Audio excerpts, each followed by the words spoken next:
Okay, welcome back to the channel, and this is another build video, but medyo special to ngayon because all the wood that was used in this poker table is sponsored by MLIM, phenolic and plywood boards.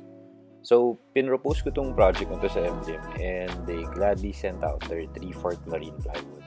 Ang pinaka-impressive sa 3/4 marine plywood ng MLIM is 11 layers of sheets yung plywood nila, and this is their logo and sticker. So pag bibili kayo, you just have to look for it and you're sure of quality. So bakit ba MLIM yung pinipili namin sa projects namin? Well, there are 5 reasons. Number 1, minimal core gaps, meaning hindi nag-overlap yung mga sheets. So solid talaga siya. And number 2, yung problema natin lagi before was yung fillings. Minsan may bato, may pako. MLIM doesn't have that. Number 3, it doesn't delaminate. Hindi siya bumibitaw. Maganda yung pagkakaglue up niya. And number 4, it's reusable. This is for their phenolic products. Sabi nila I could use it for 25 times over. And number 5, syempre, yung isa sa pinaka-importante, it's affordable. So, ang pinaka-murang nakita ko nito is 1,250 and pinakamahal is 1,400 na ata for this kind of quality. So to learn more about MLIM products, you just simply have to visit mlim.com.ph. So thank you so much, MLIM. Okay, punta na tayo sa build. So you need 2 sheets of marine plywood, sheet 1 and sheet 2. I labeled them A1, B1, C1, and B2 and A2 for sheet 2. So first step, yung pinaka-labi muna, or what I call them as underledge. So yung unang ginawa ko, I measured 24 inches from the side para makuha ko yung gitna ng plywood, and then 24 inches from the end. And then from there, gumamit ako ng circling jig. I have a separate video kung paano ko ginawa to, which I will be posting in the coming weeks. And so using the circling jig, kinabit ko siya dun sa may point na minark natin, and then gumawa na ako ng pencil line ng arc. Then para matabas yun, I use my router using a straight bit, 1/4 straight bit yung pagkakatanda ko . So kinabit ko yung flange base ng router sa circling jig, and then I went to work. Hindi ko sinagad yung pagkakakain ng router, it's just halfway through para makuha ko yung bilog niya. And then tsaka ako ngayon siya pinutol ng tabas talaga using the jigsaw. Ngayon, nung pinutol ko yung sa jigsaw, hindi ko rin siya sinagad doon sa may ginawang cut ng router.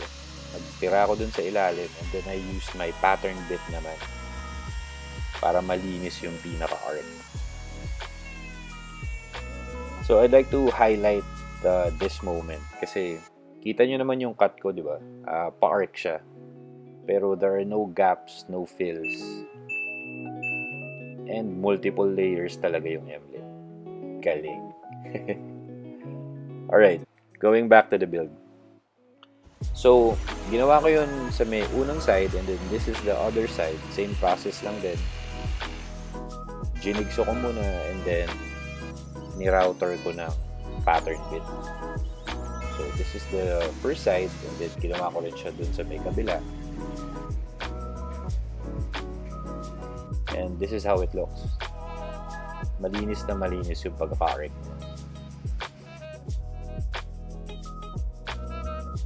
So, off to the next step. Yung next step naman is yun nga, yung underledge. So, yung underledge is roughly around 4 inches. So, same process lang din using my circling jig. Pero this time, to get the straight cut sa may mga gilid niya, I used a jigsaw. Unang ginawa ko is binutas ko muna yung pinaka-line using the multi-tool,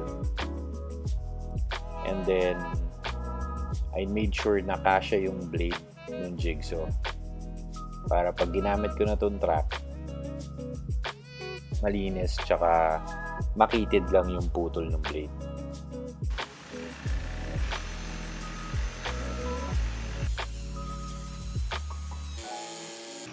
So, ganun ginawa ko dun sa straight. Pero dun sa may arc, finrehand ko na siya. Freehand na mabagal kasi medyo malikot kasi yung jigsaw pagka park na yung cut mo eh.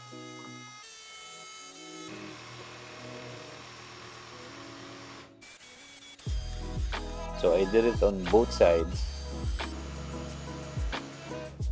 Nga pala, pag magpuputol kayo ng ganito, make sure na mayroong kalang sa ilalim dun sa pinagputulan nyo para hindi na sa stress or kasi mabigat na yung kinat eh. So, may pangsalo siya sa kabila.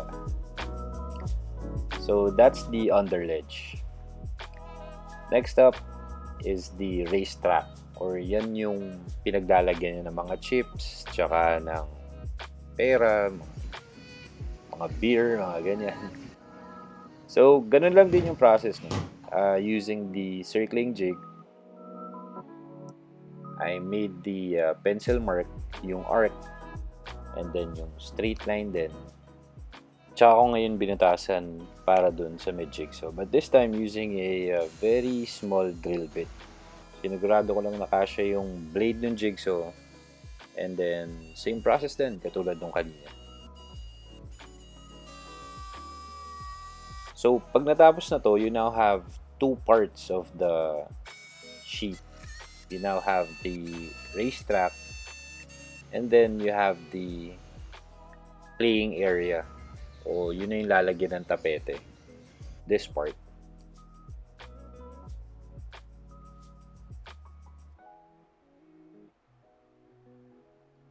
Alright. So, ngayong tapos na yun, let's move into sheet number 2.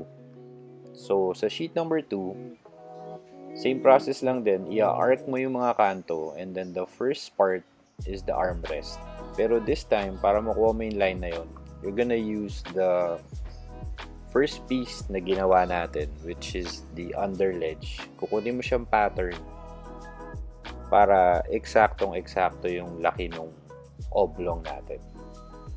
So, on this one, unang ginamit kong bit sa router is the pattern bit para kunin niya yung arc nung underledge. And then, same process lang din. I used the jigsaw.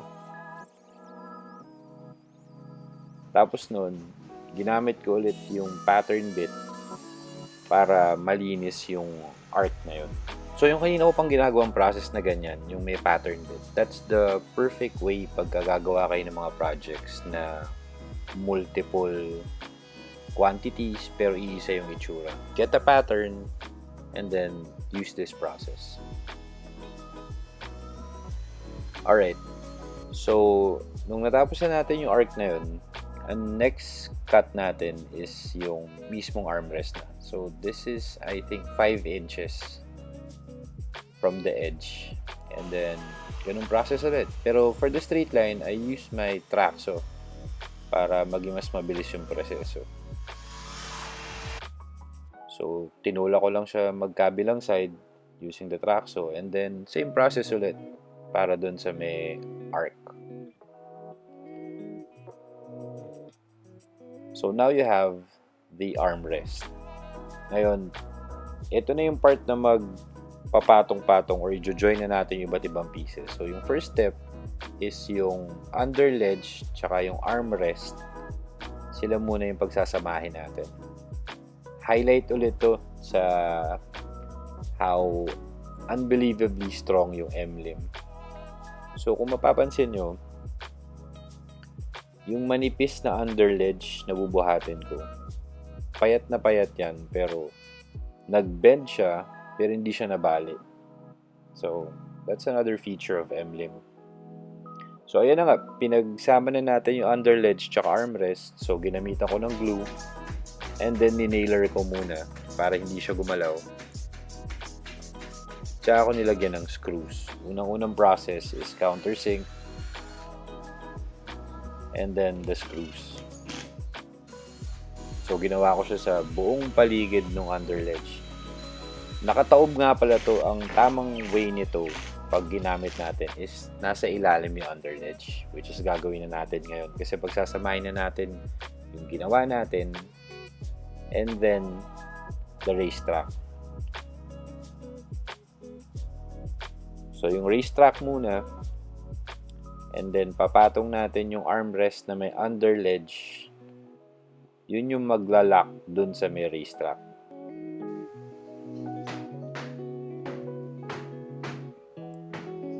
Ayan. So on this part, siguro around 40% done na. Gusto ko sanang buuin yung buong video but we're running at 10 minutes. So there's a second part of this video kung saan tinuloy ko na yung process. Yung mga cup holders, upholstery, and then pati yung playing surface. So I hope you tune in or abangan nyo yung second part ng video na to. And again, I'd like to give super thank you sa MLIM team for providing the materials, especially the wood for this project. So guys, again, I hope you are already subscribed. If not, please do. Thanks for watching.